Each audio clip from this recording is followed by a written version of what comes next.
This episode of the Very Serious Crafts podcast is brought to you by the Embroiderers Guild of America. You're listening to the Very Serious Crafts podcast. We're very serious crafters. And we craft very serious crafts. Very serious. Hello, and welcome to Season 3, Episode 12 of the Very Serious Crafts podcast. I'm Heidi from Hands Occupied. I'm Mollie from Wild Olive. And I'm Haley from Red Handled Scissors. Today we'll be talking about animal fibers, expanding craft supplies, and making more face masks. Forever. Yeah, I have some cut out. They're sitting by my sewing machine. Yeah, I need to make some. I tried the... I'll talk about it later. Yeah. Well, a couple days ago, my husband and I had occasion to wear our face masks, as we often do in 2020.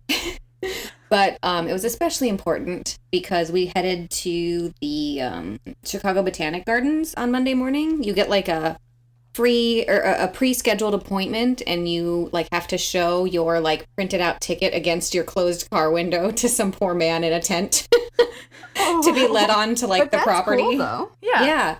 And I will say we were there first thing on a Monday morning intentionally because there's only so many like anxiety attacks I can have returning to my home from just trying to conduct normal life business. This is all relatable, I'm sure, right? Uh-huh. Yeah. Oh, yes. So that's why we decided. We're all doing that. That's why we decided, screw it. Let's just try getting up early on a Monday and going on a date. We ate granola bars and coffee for breakfast. That's really sweet. And it was cheap too. And the photos of you were adorable. Oh, thank you. I'll have to put some in the show notes for this. Anyway, it was great. Getting in nature was wonderful. And the best part about this, and this is where I feel like I've discovered a life hack, and I'm going to remember this when I'm feeling anxious about leaving the house. Schedule it at off times, and also like look up on Yelp even at this point, like the places that are really doing social distancing correctly. I know it's kind of like not everybody's like reviewing that aspect, but I will review the Botanic Garden right now in Chicago and say they're doing an awesome job. They even had the paths that were like 2 feet wide be one way so that you couldn't cross traffic with somebody. Because apparently 6 feet becomes not actually 6 feet when crossing someone on the sidewalk during the pandemic, I've noticed. So I really appreciated that they like actually really went to that level. Oh, they really thought it through. Yeah. And then also, great. Also getting to go to a place like that when there's like almost no kids running around and screaming. And then also like not a lot of people. You can take pictures, you can linger. You can literally just say, excuse me, if you want to like cross paths with somebody and just switch positions. It was so nice. It was such a relief to see it done correctly. Yeah. Oh, that's good. I feel like if anybody's going to do that correctly, people who are used to planning gardens, like are much like, say, cross-stitchers, really used to working within grids. Right. Archaeologists would be good at it, too. Like, there are many groups that I would trust to sort that out. Many groups that I wouldn't. Yeah. Yeah. Yeah. I will say the only downside was that the ducks that I think are used to being fed like fat loaves of bread all day, I think they're on a little bit of a slim summer. Yeah. Yeah, that's actually a problem in New York. The pigeons are starving. Oh no. Like it's a real issue. People are going out to feed the pigeons because I mean They've adapted much to city like life. Seagulls, descend upon the city and eat the random things that exist. And so, like, weird things that you don't think about. See, also, rats, apparently, are having an issue. I live around several restaurants, even just in Chicago, and those rats have shifted into the neighborhoods. I tell you what. Yep. Yep. Yeah, I don't think we've had more than usual, but I also don't go to the basement very often. And at this point, though, they've all gone back to the restaurants because the restaurants are all... we don't need to go down that conversational path. La la la. Go to the garden, out in the air, not in a closed building. Stay away from everyone. Tra la la la la. Well, in loosely related, like the whole just stay home idea.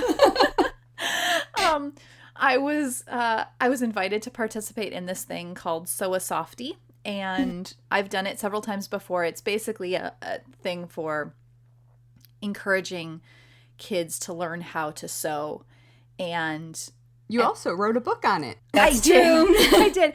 But so this has gone on for several years now, and it's all just really simple tutorials that you can hand sew, or maybe, do a little bit of basic machine sewing for kids. But I decided that if I was going to do this, I should do something that felt very relevant, at least to me. And so I'm making a little stuffed house. And so by the time that this episode releases, it will be up on my blog. So I'll put a post to that. But if You could add bunting to it. And then it would be the Brooklyn Bunting Emporium. But yeah, if you have kids that you would like to learn how to sew, definitely check out sewasoftie.com or at sewasoftie on Instagram. And I'll put links to it in the show notes. But yeah, that's what I have been working on. It's Cute. lots of fun stuff. Yay! Yeah. My roommate and I in college made softies one long blizzard weekend, and I have them to this day, and they are one of my favorite things. Yeah. I still have ones that I made years and years and years ago, and yeah, They're so sweet. they're fun. Yay. Yeah, that's what I'm working I on. had one that looked like me for a while. Oh, fun. I was reviewing, a book. Steampunk softies, maybe? Oh, it was fun. years and years ago. Yeah. So I made one that looked like me, but it did not survive the mothing. Yeah, that has. I've lost a few to little holes years ago. Not now. Yeah. Not now. No. Oh dear. Never now. Mm-mm.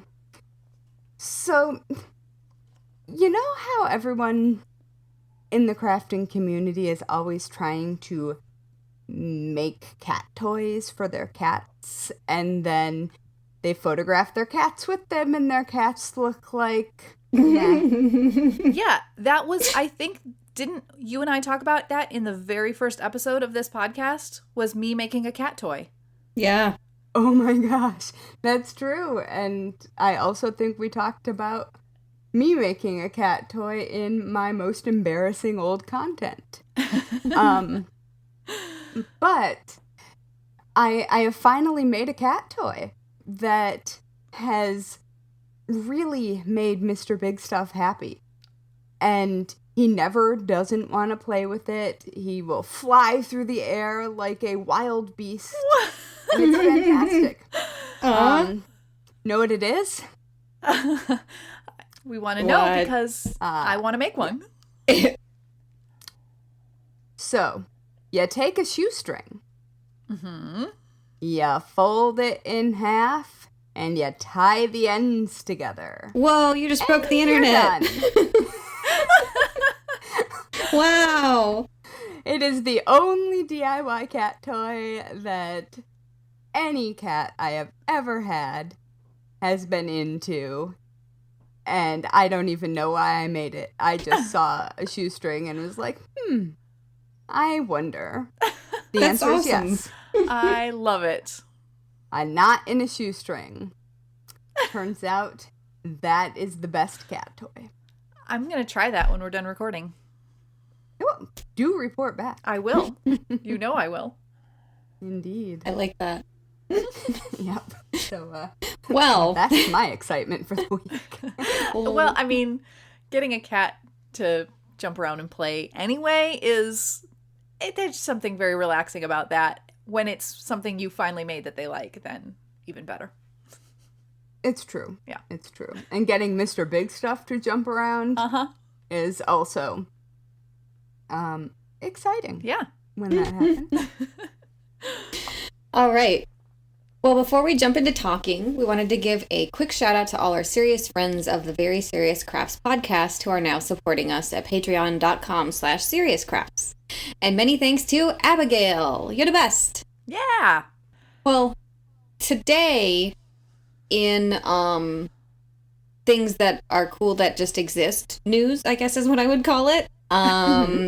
because this topic that I'm discussing is not about me doing a craft, not about anything like that, but there's this place in the world that I really want our listeners to know exists, and it is called UAFLARS, the University the University of Alaska Fairbanks Large Animal Research Station. It is a delightful place that exists in Fairbanks, thereabouts, and they raise musk oxen and reindeer primarily, and some other bovines occasionally, but it's mostly musk oxen and reindeer. And importantly, though, they have a strong, adorable baby reindeer and baby musk ox filled Instagram that everyone must check out, because it's basically like, if you're feeling bad, look at a baby musk ox. It's a tiny little furry little dog cow, and it hops around. Little dog cow. Oh my goodness, you're right. It does look like a dog cow. Yeah, like a big old guinea pig cow, cuddly. Yeah, it well, looked now like you know you're speaking my and a language. cow Yeah. had offspring, and then it was a puppy. Yeah, it's so cute. Very cute. I had no idea. Thank you. Yes. So pretty much just everyone needs to know it exists. But here's the craft piece. Other than that, these are animals that produce fiber. I bet you've never used muskox fiber. Unless you're fancy. The word musk makes me a little concerned about using musk ox fiber. So I got so excited about the baby dog cows that I don't think I buried the lead, but I should take a step back and explain a little bit more about UAF Lars.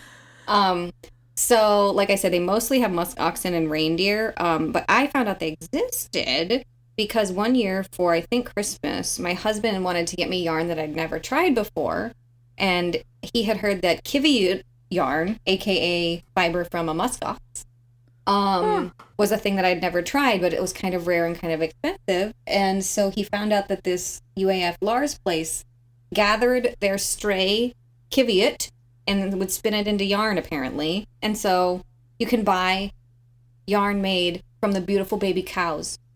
Baby cow muskox dogs. Well, that's pretty fantastic. And I feel great about that. If you've never a friend touched it, just moved to Alaska. Cool. Maybe, and I think that area. So, and I mean, Alaska's huge, so it wouldn't be helpful if not. But I think that area. So I'm gonna need to ask her about that. I want to go to Alaska so bad. I feel like it would be everything I've loved about visiting some other states like Colorado and Washington, but like a million times more amazing because it's Alaska. My friend's Instagram blows my mind every day, and she just moved there, I think, a week or two ago, and wow. That's so cool. This excites me. Yeah, they have, cool. There's amazing photos. And I have in front of me right now their 2020 wall calendar that they sent out as well. It's so cute. Wait, can you adopt a muskox? I don't know off the top of my head. Sorry, guys, I didn't do much research other than looking at this Instagram.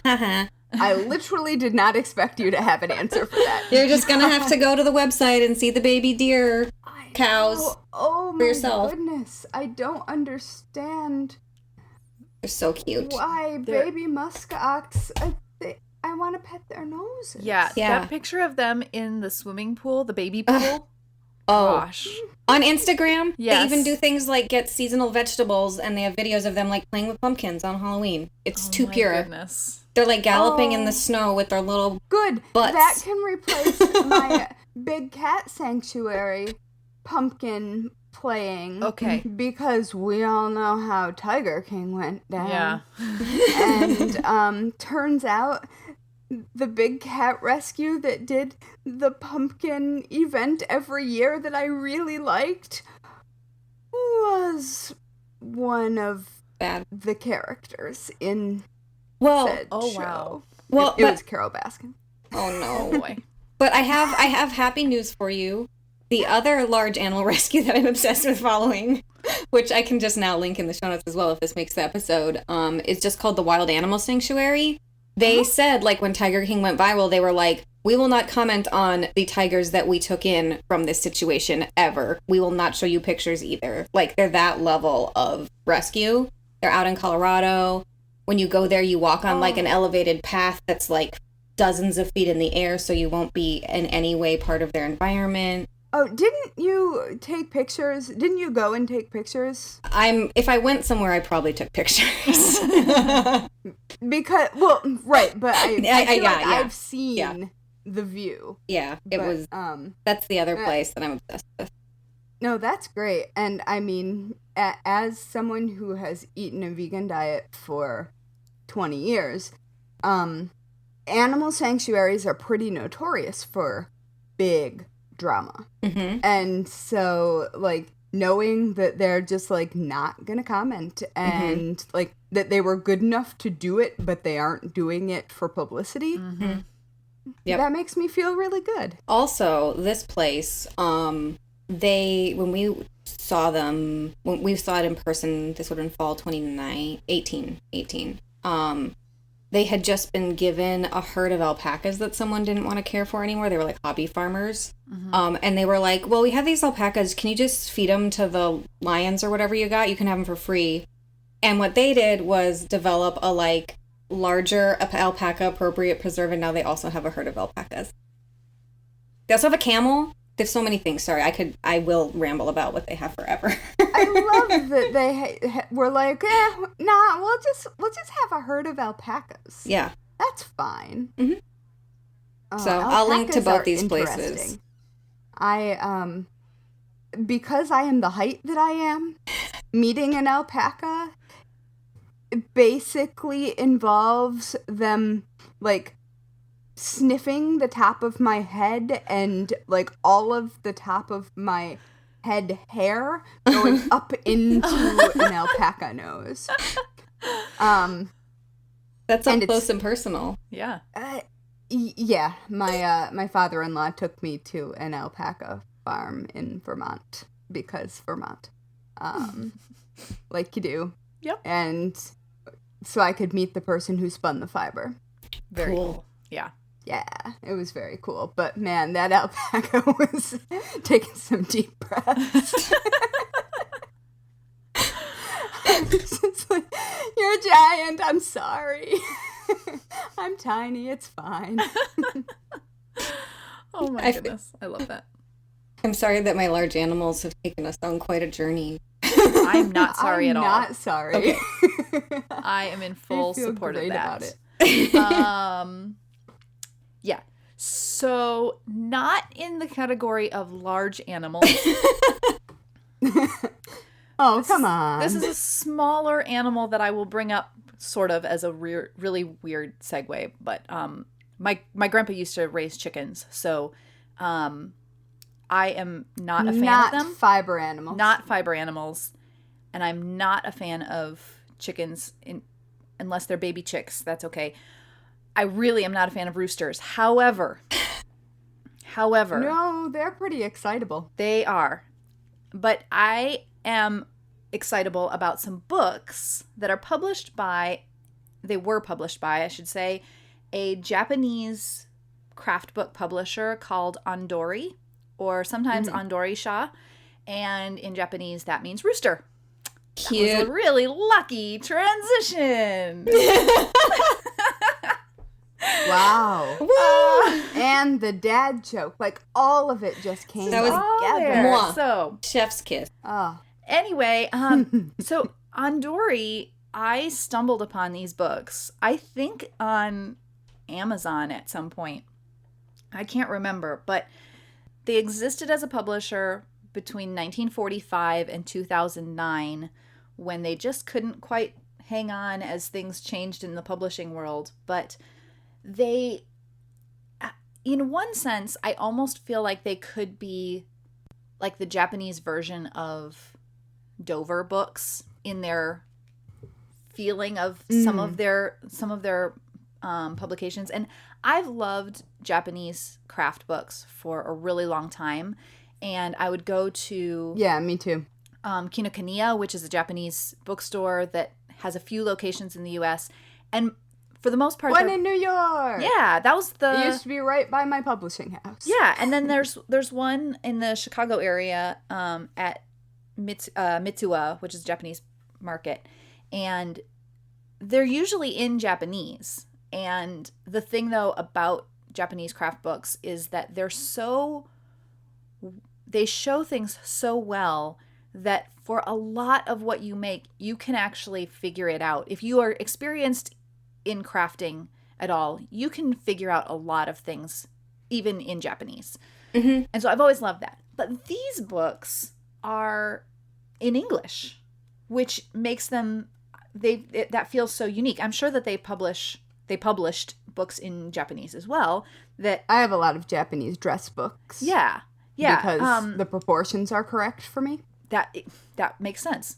And the style is fantastic. And that's really the thing that always draws me into the books. Yeah, is me too. The style of the items that you're making, but also just the way that it's presented in the books, I love. And it inspired how I organized my book, Stitch Love.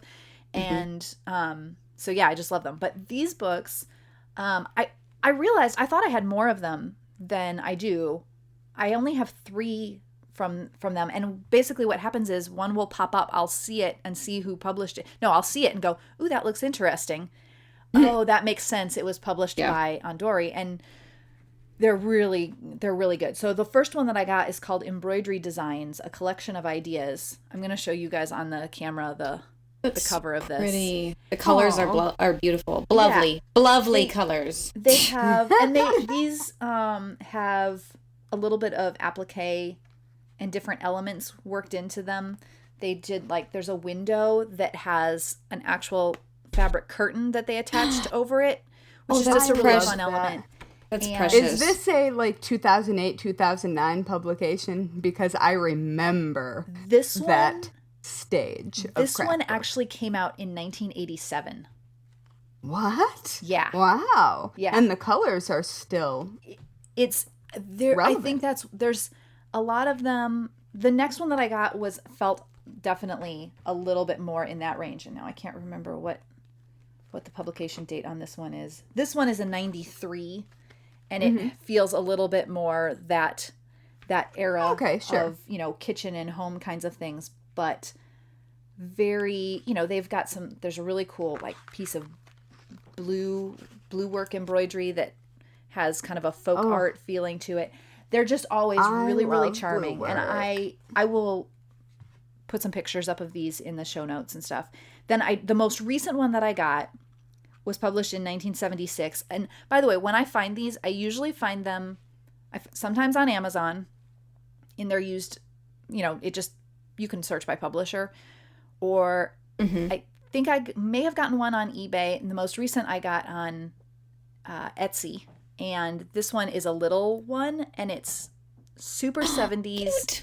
Absolutely adorable. And I just always, I just love these books. And they have, I think what, to me, besides just the cute styling, is I find that they tend to have uses for the stitches that you don't see all the time.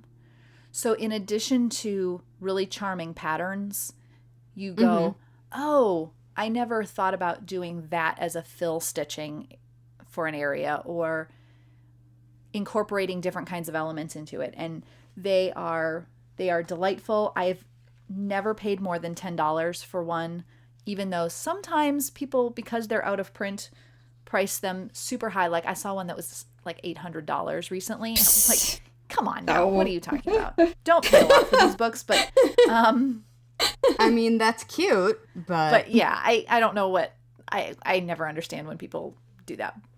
But regardless, they're delightful.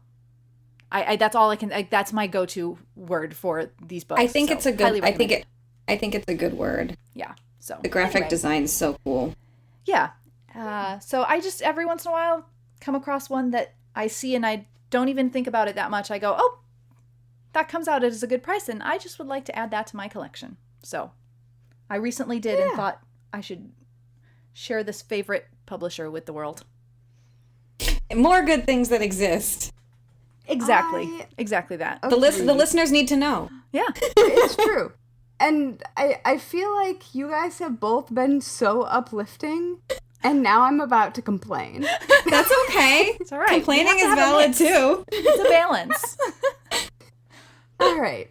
So, despite the fact that I sewed a bunch of face masks for pretty much everybody I knew at the beginning of the whole corona nonsense, which made very little sense. Like, yes, please ask your person in New York City to send you, like, I don't have a washing machine. Like, you're going to have to sterilize that. I don't know.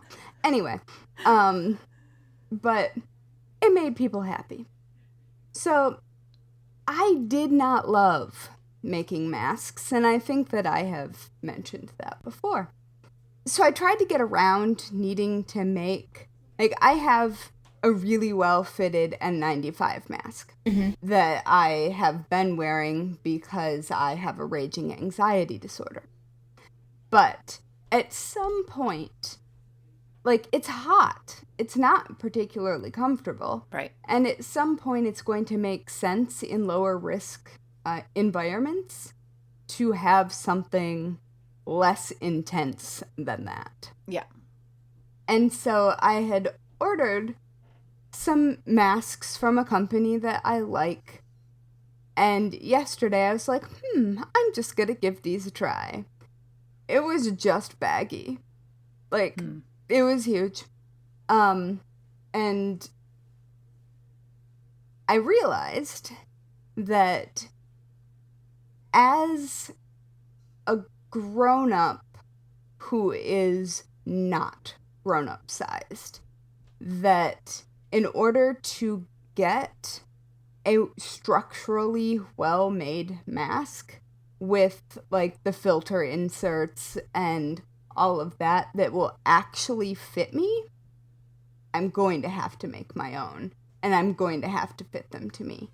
And I'm really, really cranky about that. So I just wanted to order some. Yeah.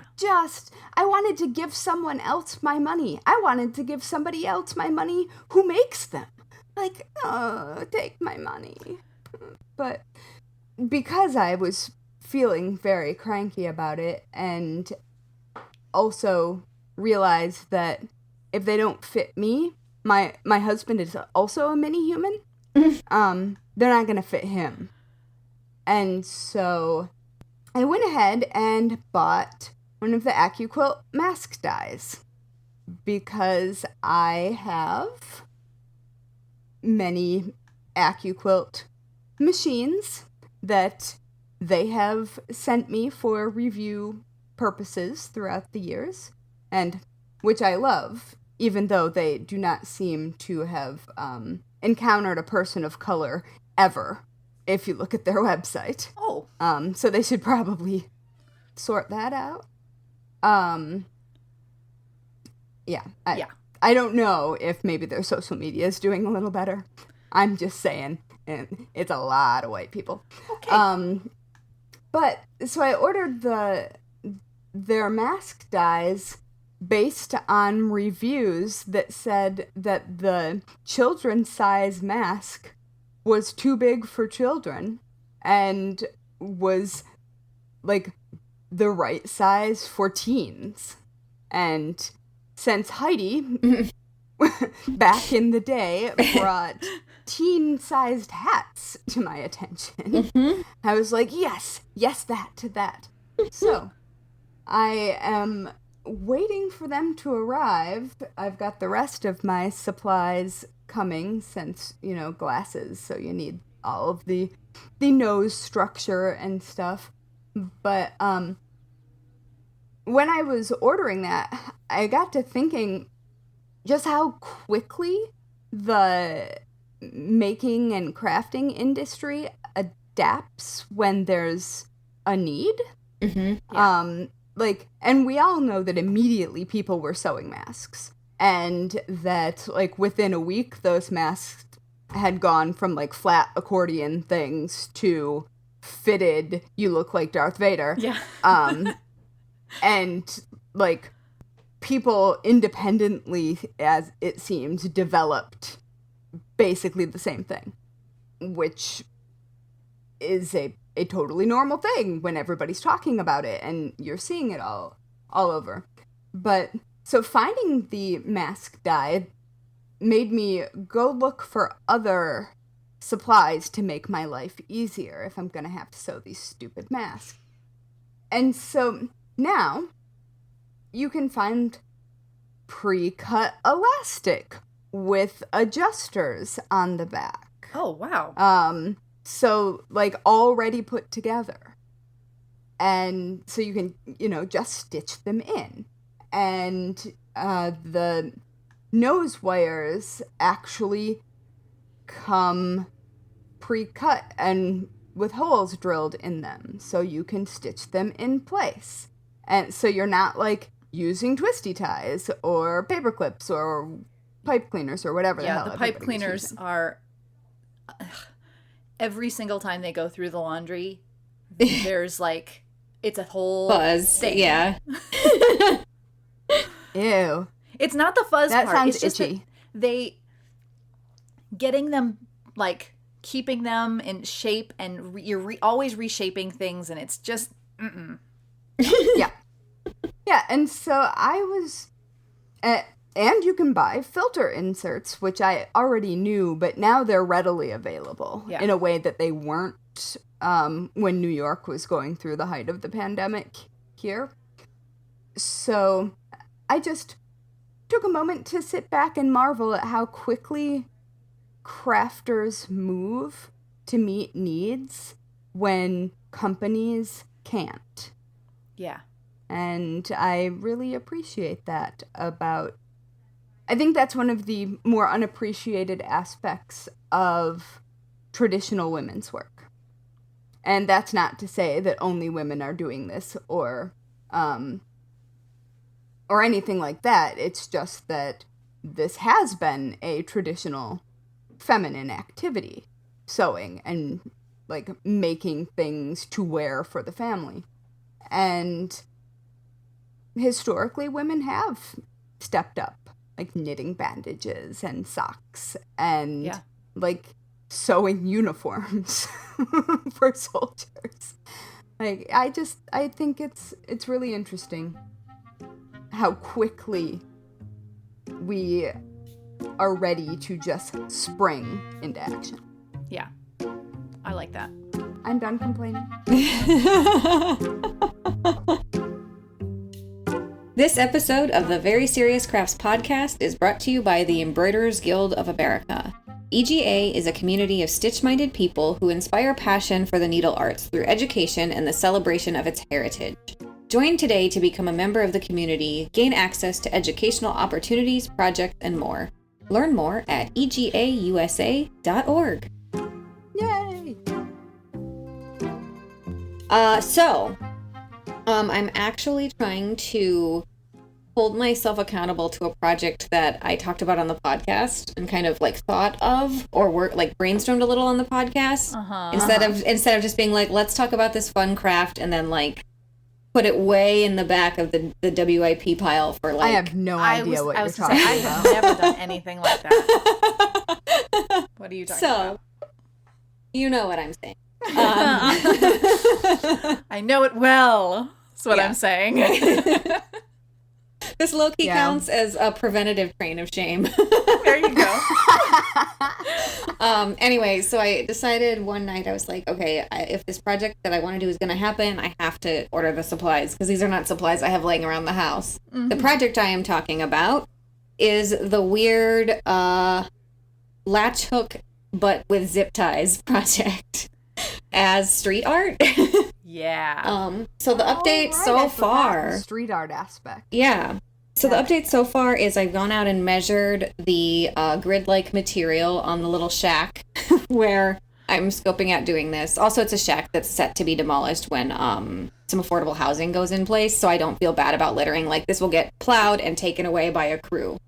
So that's acknowledging, like, that you can't be so irresponsible when your medium is chunks of plastic. But that being said, I've ordered the zip ties. It was like $20 for 1,000. So I figure I'll start there. The challenge right now is that I've measured this kind of grid-like mesh material, but I think it's a common material that comes in different sizes. So essentially like different gauges of rug canvas if you were working in latch hook or locker hooking or something like that. But the problem is that this mesh is not a perfect grid. It is like these kind of oval shapes with pointy ends that all tessellate. Oh, is it You've seen wire? It's kind of like chicken wire, except it's like actual like sturdy padlocked. It's for locking a window. Yeah, I know. I know exactly what that stuff is. Yeah. Yep. Yeah. Everybody has seen it a million places. I think they even. I was looking at the sidewalk nearby this shed, and it looks almost like the sidewalk was stamped with this material as a like traction measure. Yes. Yeah. That makes sense. So I'm like, first of all, feeling like a genius because I noticed that. Well done. Sorry, I never leave the house. It's a multi-tool. Yeah.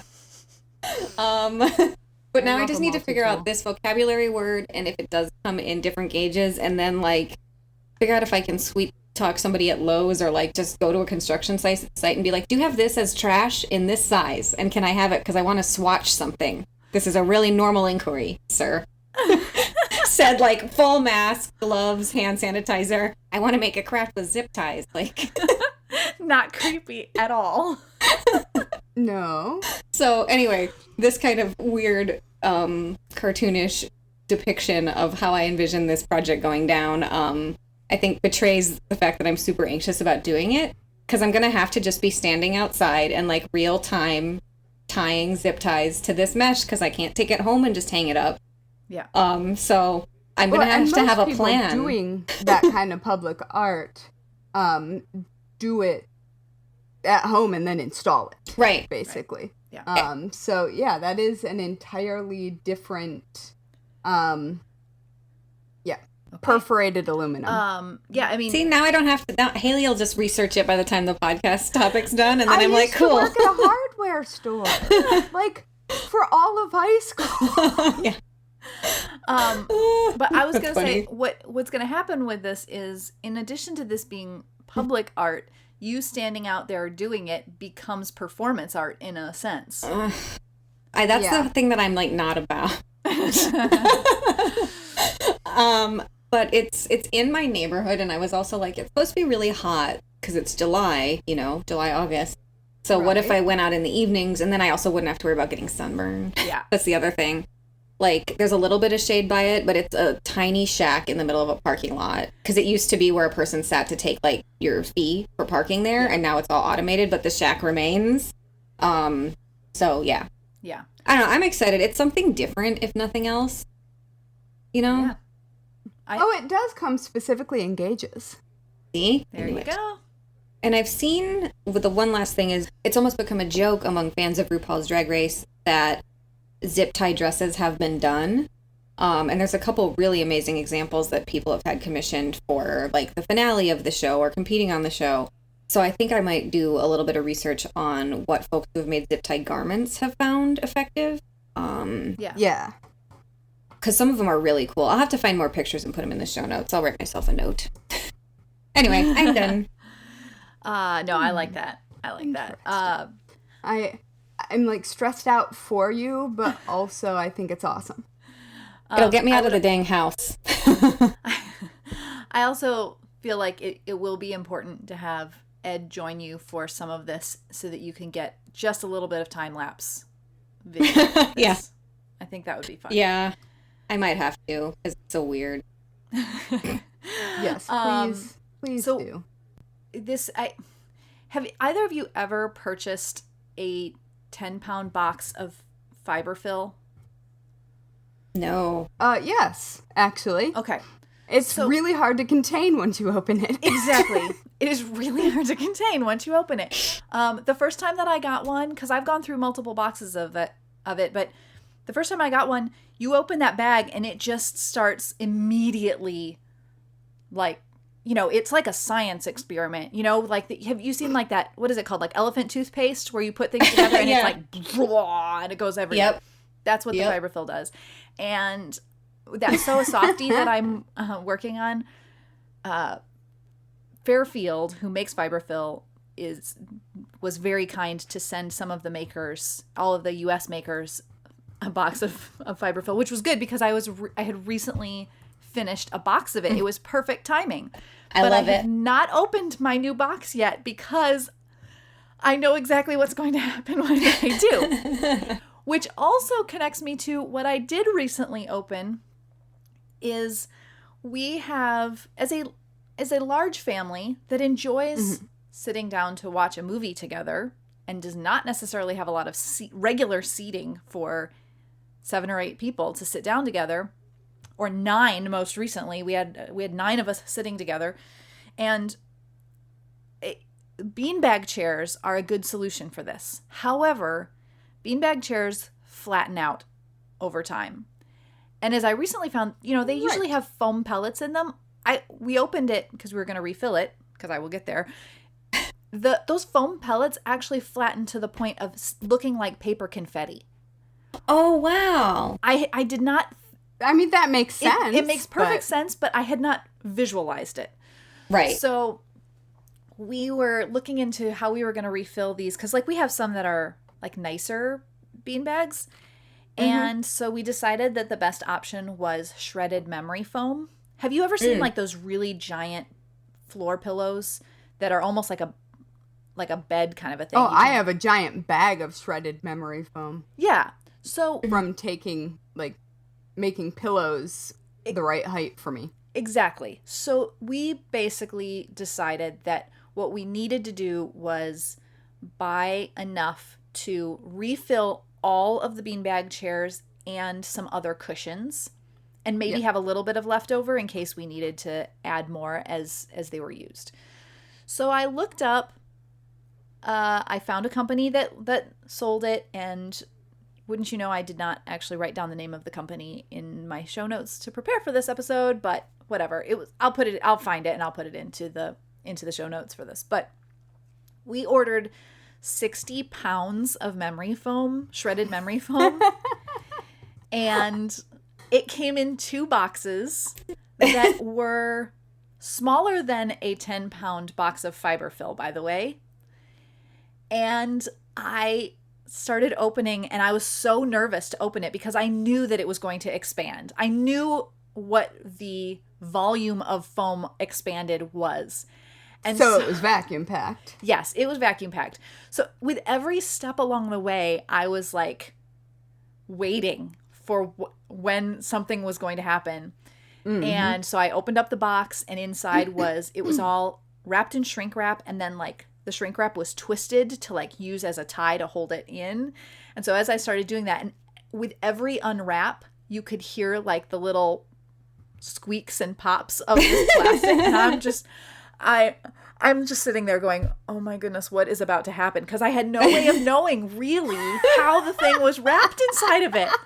And I was terrified, but it was also kind of fun. I was like, I didn't really want an explosion, but also I was prepared for that. I kind of wanted it.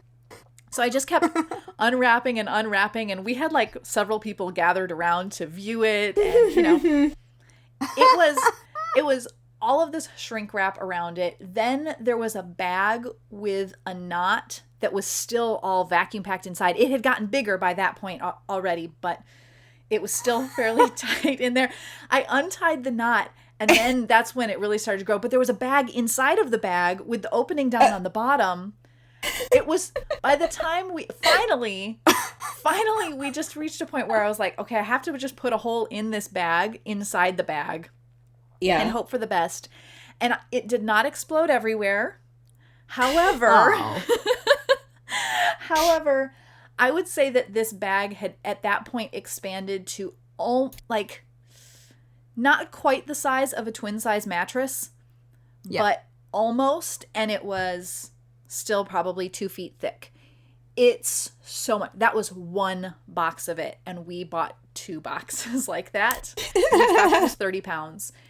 And you know what? We have already used up the entire first box of that foam, filling just bean bags. We have not started on these other cushions that need to be filled, and we're going to end up using it all. And it wouldn't surprise me if we ended up buying more someday. But it was just... That's so funny. I think because of my polyfill, fiberfill experiences, I was so nervous that it was just going to fill a room. But it was really fun, actually. Oh. The mental image I have is you, like, dealing with a washing machine that some child has put the whole box of soap in. Yes. That's exactly what I was thinking. That's kind of what I anticipated. And had it not been, they really did a good job of containing it in these bags. So you got a few bits of it that came off, and especially just because of static and stuff. But they did a really good job. But otherwise, if I had not used the caution I had, that I did use, it would have been crazy. I have ordered one of those mattresses that come in a tiny, tiny box. And opened it by myself. So I kind of feel your anticipation. I, clear the room of cats and breakables. I do not know what's about to happen here. Oh my gosh. I can just see you with the audience around you. Yeah.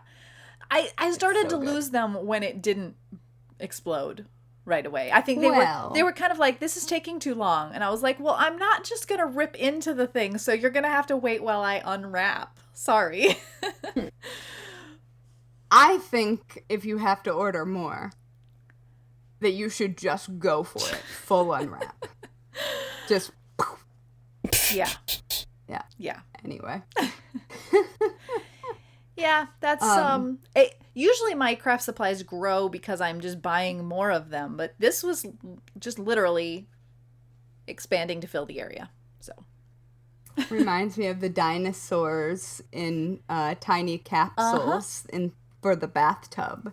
Hey, 80s kids. Yeah. Stop. Not a choking hazard at all. Exactly. Oh, Heidi, specifically flattened aluminum mesh is what you're okay looking for. Sorry. Thanks. I cannot help myself. I needed to know the specific name of the item within the category. Oh, I love it. It seemed like the perfect topic to discuss on this podcast. I'm sorry, I'm an insufferable know-it-all. Well, what have you been knowing it all about lately? I'll softball you a transition. Did that work? Yes. Okay. So, you know how I've been talking about wanting to make candles for, I don't know, years at this point? And sometime fairly recently, and by recently I mean probably 6 months ago, I don't really remember, I bought the beeswax sheets to make rolled beeswax candles.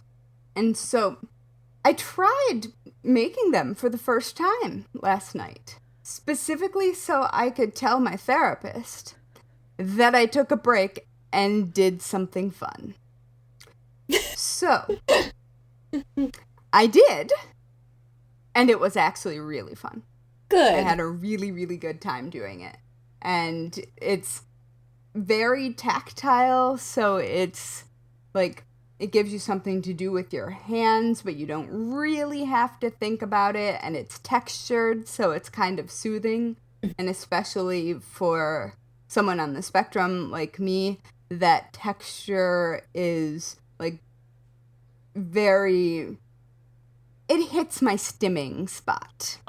If that makes sense.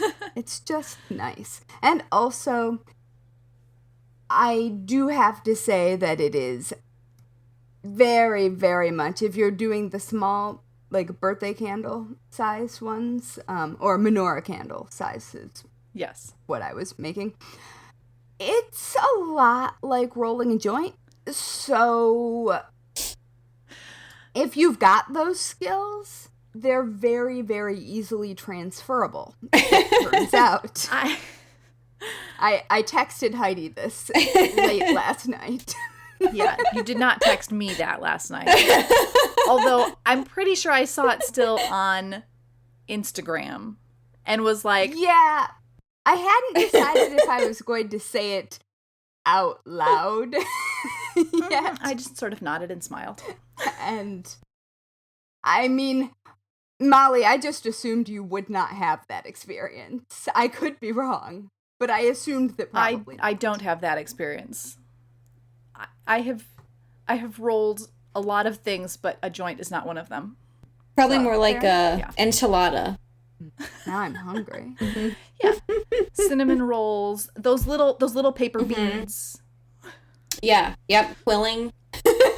Uh-huh. Oh, I Yeah. hate quilling. Actually, I haven't quilled. So bad at We could it. talk about that sometime. We'll talk I think about we could that do a another whole time, 'cause we could do a whole quilling Yeah. group topic. Okay. Please, good. no. Good. Sounds good. Anyway. Okay, so we were talking about candles. Yeah. Yes, So candles. Wholesome birthday candles. Yeah.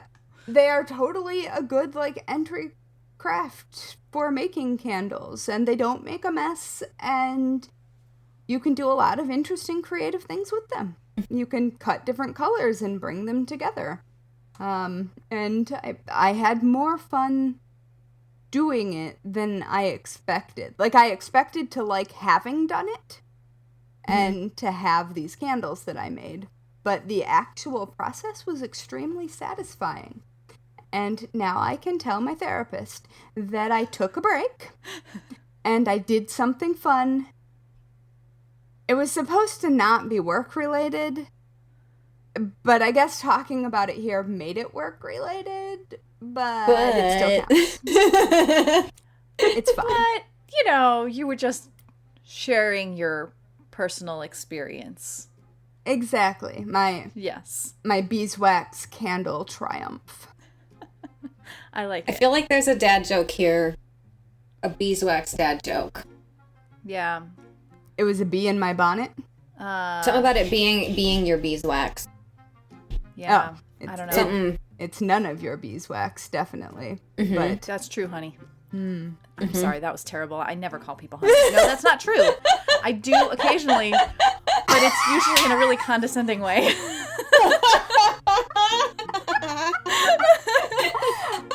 oh, I love that while Heidi and I are still trying to come up with the right joke, Molly, you just swooped right in. That's like, right. perfectly. Yep, it was like a sting operation. It was beautiful. Ah, Oh my gosh. and See, on that note, Wow. thanks for listening to the Very Serious Crafts podcast. You can follow us on Instagram and Twitter at Serious Crafts and on Facebook at Very Serious Crafts. You can also find show notes and all things Very Serious Crafts at veryseriouscrafts.com. And finally, if you're a fan of the Very Serious Crafts podcast, please leave us a 5-star review on whichever platform you use to listen to podcasts. Good ratings help us show up in recommendations, which helps more people who love crafting find us. Huzzah. Did I breathe? I don't know. Yes.